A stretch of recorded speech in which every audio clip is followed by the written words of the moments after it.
again, she said. Maybe I should read this with a German accent. Wait a minute. Moreover, as America becomes an increasingly multicultural society, it may find it more difficult to fashion a consensus on foreign policy issues, except in the circumstance of a truly massive and widely perceived direct external threat.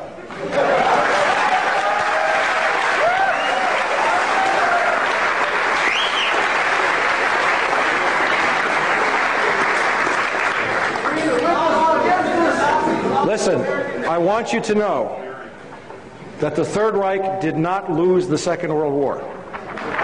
It just changed venues. Now we're going to close with a summation. And you all are still with me. Nobody's fallen over in their chairs, right? Can I have a minute to take a hit off my Pepsi here? All right, now I'm going to run you through a timeline, which is what a detective would do for a prosecutor. I'm going to run you through a series of events with some information that's absolutely going to curl your socks. Or something. And let's start with some of this we've covered. 1998 and 2000, former President George Bush travels to Saudi Arabia on behalf of the Carlyle Group, the 11th largest defense contractor. While there, he meets privately with the Saudi royal family and the bin Laden family. Source, Wall Street Journal, September 27th. Also from The Wilderness, that's my newsletter, The Best Enemies Money Can Buy. And I hope some of you folks are going to subscribe tonight. Chris, wherever you are, raise your hand. January 2001, the Bush administration orders the FBI and intelligence agencies to back off investigations involving the bin Laden family, including two of Osama bin Laden's relatives, Abdullah and Omar bin Laden. There goes the black sheep theory, who were living, guess where? In Falls Church, Virginia, right next to CIA headquarters. This followed previous orders dating back to 1996, that's under Bill Clinton, frustrating efforts to investigate the bin Laden family. Source, BBC Newsnight correspondent Greg Palast. And on the TV broadcast, he actually held up an FBI national security report showing that the Bureau had been ordered to leave the bin Ladens alone. By the way, this is just for your edification. This is a copy of the BBC report showing that the Bush administration ordered the FBI to stop investigating the bin Laden family in January, right after taking office.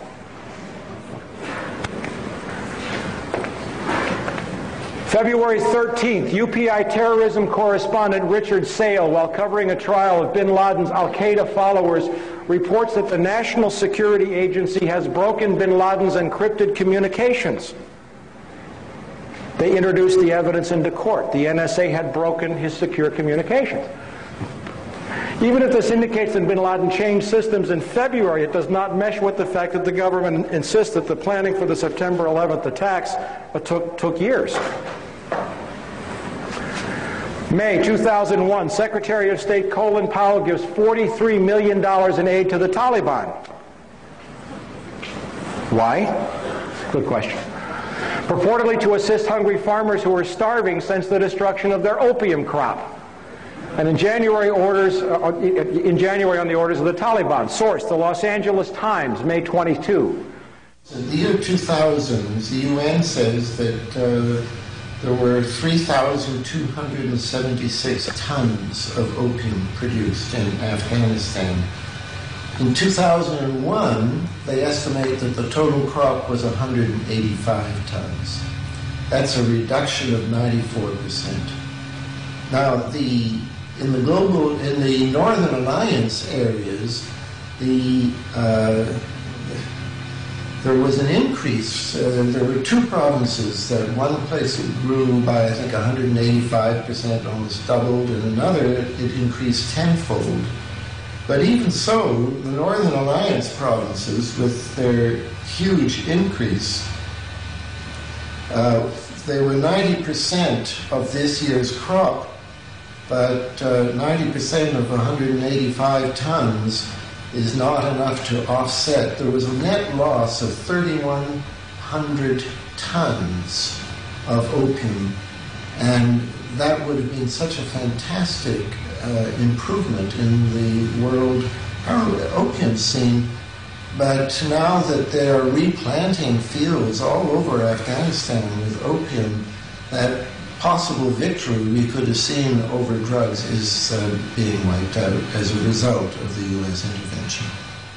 May 2001, Deputy Secretary of State, one of my favorite guys in the whole world, Richard Armitage, a former Navy SEAL who used to go on kill missions in Laos and Cambodia, who has been dealing drugs for most of his adult life, who was involved in Iran-Contra and death squads, and who has been around this world as a covert operative, goes to India at the same time while the DCI, the CIA director, George Tenet, travels to Pakistan.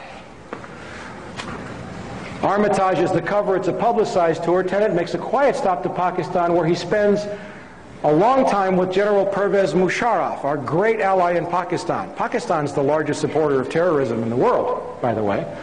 Armitage has deep intelligence connections, but Tenet spends hours, and it would be assumed, reasonable to assume, wouldn't you agree, that the head of the Central Intelligence Agency, if he's meeting with the president of Pakistan, would also meet with the head of Pakistani intelligence? Wouldn't that make sense to you? Remember, the head of Pakistani intelligence has to be approved by the CIA by treaty.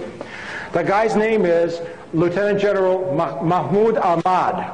Source, the Indian Sapra News Agency, May 22nd. I have copies of all of these. My $1,000 is safe. June 2001, German intelligence, the BND, the Bundesnachrichtendienst, warns the CIA and Israel that Middle Eastern terrorists are planning to hijack commercial aircraft to use as weapons to attack important symbols of American and Israeli culture. Source, the Frankfurter Allgemeine Zeitung, that's a great newspaper in Germany, September 14th. July 2001. 3 American officials, Tom Simmons, former U.S. ambassador to Pakistan, Carl Inderfurth, former Assistant Secretary of State, Lee Coldren, former State Department expert on South Asia, meet with Pakistani and Russian intelligence officers in Berlin and tell them that the U.S. is planning military strikes against Afghanistan in October. A French book, La Vérité Interdite, discloses that Taliban representatives often sat in on the meetings. U.S. is going to the Taliban, now get this, and says, we're going to bomb you to smithereens in October. Could we call that provocation?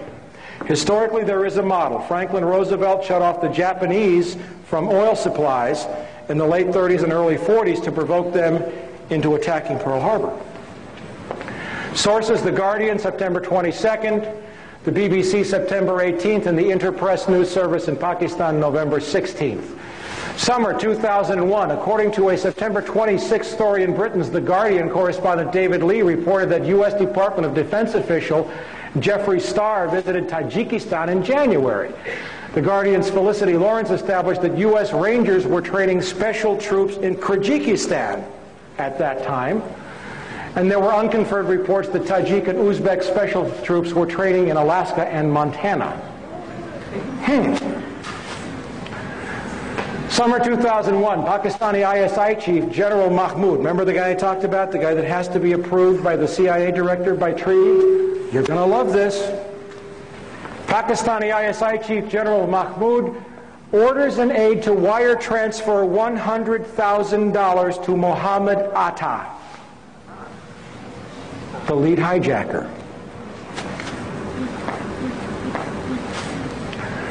who was, according to the FBI, the lead terrorist in the suicide hijackings. Mahmoud recently resigned after the transfer was disclosed in India and confirmed by the FBI. Source, The Times of India, October 11th. Our allies wiring $100,000 to the lead hijacker before the attacks. Summer 2001, an Iranian man phones the U.S. law enforcement to warn of an imminent attack on the World Trade Center in the week of September the 9th. World Trade Center, September the 9th. German police confirmed the calls but state the U.S. Secret Service would not reveal any information. I got this from the German